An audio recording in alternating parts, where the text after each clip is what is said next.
आपके अपनी YouTube channel अनुराग sari class में दोस्तों आपका स्वागत है। जैसा कि दोस्तों हम पढ़ रहे थे कक्षा 12वीं राजनीति शास्त्र में अध्याय 4 सत्ता के वैकल्पिक केंद्र वाला चैप्टर। ओके, तो इस चैप्टर का पार्ट 1 और पार्ट 2 आ चुका है, ये लास्ट पार्ट है पार्ट 3। ओके, तो जैसा कि चलिए मैं आपको इंट्रोडक्शन इस चैप्टर का थोड़ा आपको बता देता हूँ, और पार्ट 1 पार्ट 2 नहीं देखा जगह जो देखिएगा डिस्क्रिप्शन में प्लेलिस्ट की लिंक आपको मिल जाएगी, तो क्रम से आप जाकर देख लीजिएगा। ओके, तो जैसा कि इसमें क्या है सत्ता के वैकल्पिक केंद्र, तो इसमें क्या है दो आपको वैकल्पिक केंद्र आ जाते हैं। आपको पता है पूरा जो विश्व था वो दो ध्रुव में बटा था। ओके, एक सोवियत संघ एक अमेरिका में। ओके, सोवियत संघ तब नष्ट हो गया 1991 जब सोवियत संघ नष्ट हो गया, तो कौन सा पूरा जो विश्व बचा एक ध्रुवीय बचा, क्यों? क्योंकि अमेरिका बस रह गया था। ओके, तो अमेरिका को क्या है जो टक्कर दे सके ऐसे कुछ संगठन थे और ऐसे कुछ देश थे। ओके, तो इस चैप्टर में हमने कुछ संगठन को पढ़ चुके हैं और क्या है और देश को पढ़ने वाले हैं। ओके, पार्ट 1 में मैं और पार्ट 2 में मैंने आपको क्या है आपको संगठन बताए थे। इस चैप्टर में 4 संगठन है। सोवियत आपका संघ हो जाएगा, ओके, आपका आसियान हो जाएगा, आपका ब्रिक्स हो जाएगा और सार्क हो जाएगा। ये 4 अपन ने क्या है संगठन पढ़ चुके हैं। ओके, जो क्या है अमेरिका को टक्कर दे सकती है। अब दोस्तों हम लास्ट ये पार्ट है, इसमें हम पढ़ने वाले हैं ऐसे कौन से देश जो क्या है अमेरिका को टक्कर दे सकते हैं। ओके, तो कम से हम क्या है 4 से 5 देश पढ़ने वाले हैं जो कि आपके सिलेबस में है। ओके, सीबीएसई के सिलेबस में भी दिए हुए हैं। ओके, साथ ही क्या है अदर स्टेट में भी दिए हुए हैं। चलिए स्टार्ट कर लेते हैं। तो पहला अपना देश आ जाता है चीन। ओके, तो उनके हर देश के बारे में हम थोड़ा थोड़ा जानेंगे। ओके, चीन के बारे में थोड़ा ज्यादा दिया है तो उसको थोड़ा ज्यादा देखेंगे। तो चलिए स्टार्ट कर लेते हैं। तो सबसे पहले हम जानते हैं चीन के बारे में। चीन भारत का पड़ोसी देश है। चीन विश्व में सबसे अधिक आबादी वाला देश है। आपको पता है चीन क्या है नंबर 1 है, दूसरे में क्या है भारत आता है। 1962 में भारत और चीन का युद्ध हुआ, जिसमें क्या है भारत को हार का सामना करना पड़ा। भारत और चीन के संबंध कई बार तनावपूर्ण रहे। भारत और चीन के बीच क्या है व्यापार बड़े स्तर पर होता है। ओके, अब देख लेते हैं चीन की अर्थव्यवस्था का उत्थान। वर्तमान समय में चीन जितना विकसित है यह सब इसके आर्थिक नीतियों के कारण हुआ है। मतलब पहले इतना विकसित नहीं था, लेकिन जो उसने आर्थिक नीति अपनाई है उसके कारण क्या है धीरे धीरे क्या है उन्नत हो गया है। ओके, 1978 में चीन ने मुक्त द्वार की नीति अपनाई और विश्व व्यापार शामिल होने लगा। तो मैं आपको बता दूं मुक्त व्यापार क्या है, पहले अपन देख लेते हैं।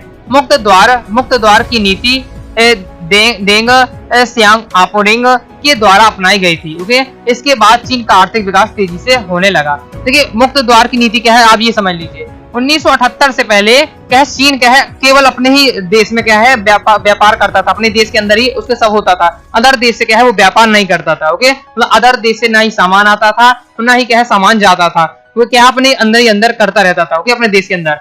ओके, अदर देश से ना करने के कारण क्या है इसकी क्या है आर्थिक विकास नहीं हो पा रहा था। तो 1978 के बाद क्या है चीन ने मुक्त द्वार की नीति अपनाई, जिससे वो क्या है दूसरे देशों में अपना सामान भेजता है, सामान लेता है और क्या है दूसरे देशों से व्यापार करने लगा, जिससे क्या है चीन की आज जो आर्थिक नीति है बहुत तेजी से आर्थिक विकास हुआ, बहुत तेजी से हुआ। ओके, ऐसा माना जाता है कि चीन 2040 तक अमेरिका से भी आगे निकल जाएगा। इस कारण क्या है चीन का प्रभाव विश्व भर में बढ़ता जा रहा है। ओके, हम पढ़ते हैं 1950 के दशक का चीन। मतलब 1950 के दशक का चीन किस प्रकार से था।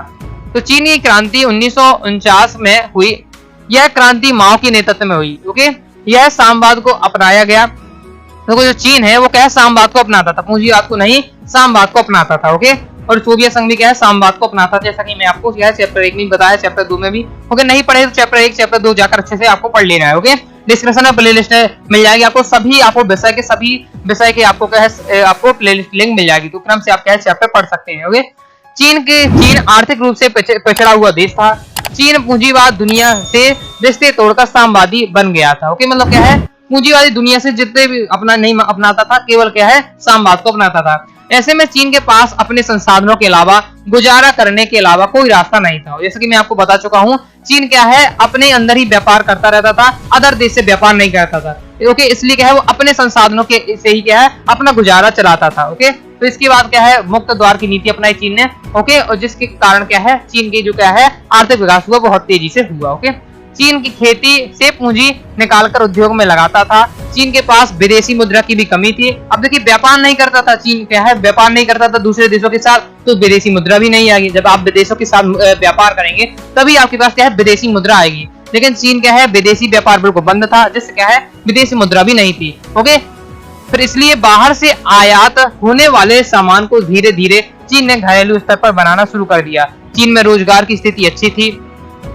अर्थव्यवस्था 5 से 6% की दर से विकसित कर रही थी, लेकिन चीन की जनसंख्या दर तेजी से बढ़ रही थी, जिसके कारण चीन को नुकसान उठाना पड़ा। मतलब क्या है, चीन में पहले क्या है, जो जनसंख्या थी वो नॉर्मल अवस्था में थी, लेकिन क्या है अचानक से अब क्या है, चीन में क्या है, जनसंख्या बहुत तेजी से बढ़ने लगी, जिससे क्या है, जिसके कारण क्या है, चीन को क्या है, नुकसान उठाना पड़ा। ओके, 1973 में चाओ और एन लाई ने 4 क्षेत्रों में आधुनिकीकरण का प्रस्ताव दिया। मतलब 4 क्षेत्रों में क्या है, आधुनिकीकरण किया गया। किस किस में? कृषि में, मतलब आधुनिकीकरण की जो तकनीक है उन्हें अपनाया गया, और कृषि में अपनाया गया, उद्योग में, सेना में, और क्या है, विज्ञान और प्रौद्योगिकी में। ओके, इन 4 क्षेत्रों में क्या है, आधुनिकीकरण किया गया। 1978 में देंग सियोपेंग ने मुक्त द्वार की नीति अपनाई। ओके, और उसके बाद क्या है, चीन तेजी से विकास करने लगा। ओके, मतलब पहले क्या है, दूसरे देशों से व्यापार नहीं करता था, लेकिन क्या है, जैसे ही क्या है 1978 में मुक्त द्वार की नीति अपनाई, तो और क्योंकि तो मुक्त द्वार की नीति अपनाई, जिससे क्या है, विदेशी मुद्रा भी आई, और क्या है, चीन का क्या है, विकास तेजी से होने लगा। ओके, चीन ने शॉक थेरेपी को नहीं अपनाया, बल्कि अपनी अर्थव्यवस्था को चरणबद्ध ढंग से खोला। ओके, जैसे कि आपको पता है, जो सोवियत संघ से जो देश क्या है, जब सोवियत संघ 1991 में टूटा, तो जो सोवियत संघ के जो देश थे, ओके, तो उन्होंने क्या है, उन्होंने माना कि जो क्या है, ये आपकी पूंजीवादी जो साम्यवादी क्या है व्यवस्था है, वो क्या है, अच्छी न मान के उन्होंने क्या है, शॉक थेरेपी को अपनाया। लेकिन क्या है, चीन ने शॉक थेरेपी को न अपनाकर एक अपनी ही क्या है, व्यवस्था अपनाई। ओके, 1982 में क्या हुआ, चीन में क्या है, निजीकरण हुआ। 1998 में क्या है, उद्योगों का निजीकरण हुआ। ये सब क्या है, चीन ने कदम उठाया। मतलब चीन की क्या है, व्यवस्था 1950 में स्थिति अच्छी नहीं थी, लेकिन धीरे धीरे क्या है, स्टेप बाय स्टेप क्या है, चीन ने कदम उठाए। ओके, और जिससे क्या है, उसकी आर्थिक विकास बहुत तेजी से हुआ। कई सारे कदम उठाए, जैसे 1978 में क्या है, मुक्त द्वार की नीति अपनाई। 1982 में खेती का निजीकरण किया। 1998 में क्या है, उद्योगों का निजीकरण किया। ओके, और चीन 2001 में विश्व व्यापार संगठन में शामिल हुआ। तो ये है आपके चीन के बारे में। ओके, हम देख लेते हैं चीन और क्या, भारत और क्या है, चीन के संबंधों पर चर्चा कर लेते हैं। तो हिंदी चीनी भाई भाई का नारा बहुत प्रसिद्ध हुआ, जो कि जवाहरलाल नेहरू जी ने दिया था। ओके, चीन भारत का 1962 में युद्ध हुआ, जिसमें क्या है, भारत हार गया। ओके, जवाहरलाल नेहरू क्या है, चीन को क्या है, अच्छा मानने लगे, और क्या है, हिंदी चीनी भाई भाई का नारा दिया। ओके, और वो क्या है, चीन की मंशा नहीं समझ पाए, और 1962 में क्या है, चीन ने युद्ध कर दिया। ओके, तो सीमा विवाद, जम्मू कश्मीर और अरुणाचल प्रदेश का सीमा विवाद चलता रहता है। ओके, शादी क्या है, चीन ने तिब्बत को हड़प लिया था। दलाई लामा ने भारत में शरण मांगी। ओके, क्या जो चीन है, वो दलाई लामा पर के जो क्या है, धर्म के ऊपर कर रहा था। जैसे क्या है, दलाई लामा क्या है, चीन को छोड़कर क्या है, भारत आ गए। भारत में क्या है, एक हिमाचल प्रदेश में धर्मशाला है, स्थान है, वहाँ क्या है, रहने लगे। तो इससे क्या है कि चीन ने कहा कि आपने क्या है, भारत और चीन के बीच पंचशील समझौता हुआ था। तो चीन कहता है कि आपने क्या है, दलाई लामा को अपने शरण देकर क्या है, पंचशील समझौता का क्या है, हस्तक्षेप किया है। ओके, मतलब पंचशील समझौता के नियम तोड़े हैं। अब पंचशील समझौता क्या है, तो 5 नियम थे इसमें। ओके, 5 समझौते हुए। कौन कौन से? पहला, एक दूसरे की क्षेत्रीय अखंडता और प्रभुत्वता का सम्मान करेंगे। ओके, एक दूसरे का पर आक्रमण नहीं करेंगे, मतलब एक दूसरे पर आक्रमण नहीं करेंगे। एक दूसरे के आंतरिक मामलों में दखल न देना। ओके, समानता और शांतिपूर्ण सहयोग, ये थे कि पंचशील समझौता में क्या है, 5 समझौते हुए थे। ओके, तो इस प्रकार से अपना क्या है, चीन वाला पूरा देश का टॉपिक कंप्लीट हो जाता है। अब नेक्स्ट हम देश पढ़ने वाले हैं इजराइल। ओके, 5 से 6 देश है, क्रम से अपन देख लेंगे। तो इजराइल के बारे में जान लेते हैं। ओके, बस ज्यादा नहीं, थोड़ा थोड़ा अपन जानेंगे। चीन के बारे में थोड़ा आपके एनसीईआरटी बुक में ज्यादा दिया था। ओके, तो मैंने क्या है, पूरे मुख्य बिंदु कवर किए हैं। इजराइल के बारे में पढ़ लेते हैं। तो विश्व मानचित्र में एक बिंदु के समकक्ष प्रतिबिंबित इजराइल अर्थव्यवस्था के अतिरिक्त विज्ञान तथा प्रौद्योगिकी, रक्षा तथा गुप्तचर मामलों में 21वीं शताब्दी के विश्व में एक शक्तिशाली राष्ट्र के रूप में उदित हुआ। विश्व में के मानचित्र में अगर आप इजराइल को देखते हैं, इजराइल की स्थिति, तो एक आपको एक बिंदु के समान दिखेगा। ओके, ये पूरा जैसे विश्व हो गया, तो इसमें एक बिंदु के समान आपको इजराइल दिखेगा। तो लगेगा कितना छोटा देश है, लेकिन इसकी अर्थव्यवस्था, ओके, विज्ञान प्रौद्योगिकी, रक्षा और सुरक्षा, ओके, बहुत ही तेज है। ओके, 21वीं शताब्दी के विश्व में एक शक्तिशाली राष्ट्र के रूप में है। ओके, पश्चिम एशियाई देशों की ज्वलंत राजनीति के मध्य स्थित है। ओके, इजराइल अपनी अदम्य क्षमता, रक्षा कौशल, तकनीकी नवाचार, औद्योगिकरण तथा कृषि विकास के कारण वैश्विक राजनीतिक क्षेत्र में नई ऊंचाइयों पर पहुंच गया है। प्रतिकूलता के विरुद्ध निरंतरता के सिद्धांत पर क्या है, मार्गदर्शित है। एक छोटा क्या है, यहूदी देश अर्थात है इजराइल समान रूप से क्या है, समकालीन वैश्विक राजनीति में तथा विशिष्ट रूप से अरब प्रभुत्वशील पश्चिमी एशियाई राजनीति में एक विशिष्ट भूमिका का निर्वाह करता है। ओके, तो क्या है, एक जो इजराइल है वो क्या है, एक यहूदी राष्ट्र, ही आपको याद रखना है क्योंकि एमसीक्यू में पूछा जा सकता है। अब नेक्स्ट हम देश पढ़ने वाले हैं भारत। ओके, इंडिया पढ़ने वाले हैं। 21वीं शताब्दी के भारत का को एक उदयमान वैश्विक शक्ति के रूप में देखा जा रहा है। क्योंकि मतलब इस 21वीं शताब्दी का एक बेहतरीन देश माना जा रहा है। एक बहुआयामी दृष्टिकोण से विश्व भारत की शक्ति तथा उसके उदय का अनुभव कर रहा है। लगभग 135 करोड़ की जनसंख्या वाले इस देश की आर्थिक, राजनीतिक तथा सांस्कृतिक स्थिति बहुत सुदृढ़ है।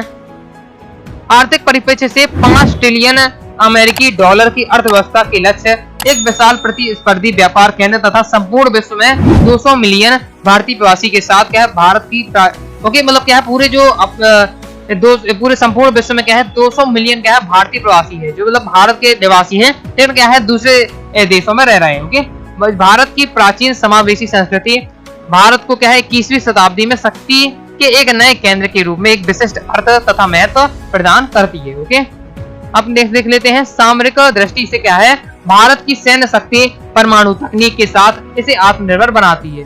भारत क्या है, भारत की जो सैन्य शक्ति है परमाणु तकनीक है, जिसके कारण क्या है भारत एक आत्मनिर्भर बन चुका है, क्योंकि आपको पता है भारत के पास पहले क्या है नई टेक्नोलॉजी थी, ना ही ये अस्त्र थे। ओके, भारत क्या है अब स्वयं धीरे धीरे बनाने लगा है अस्त्र शस्त्र।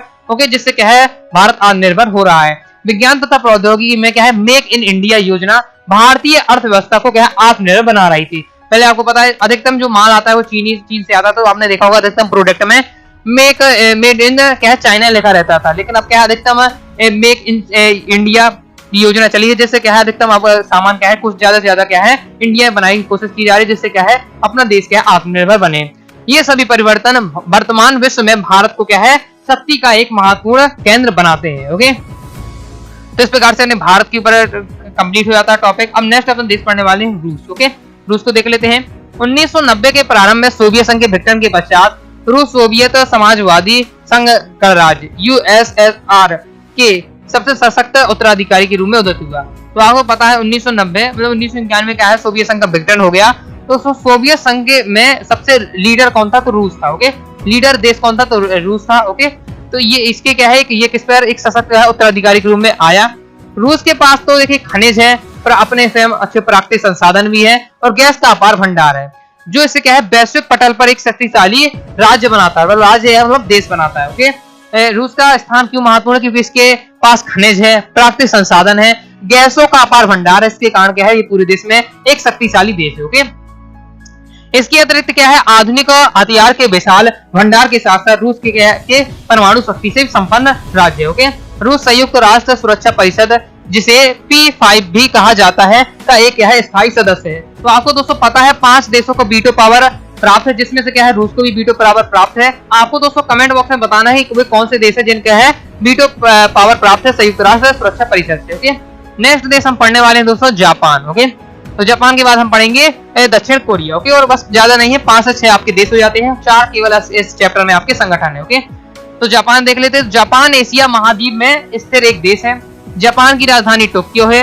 इस देश का काफी बड़ा हिस्सा क्या है पहाड़ी है।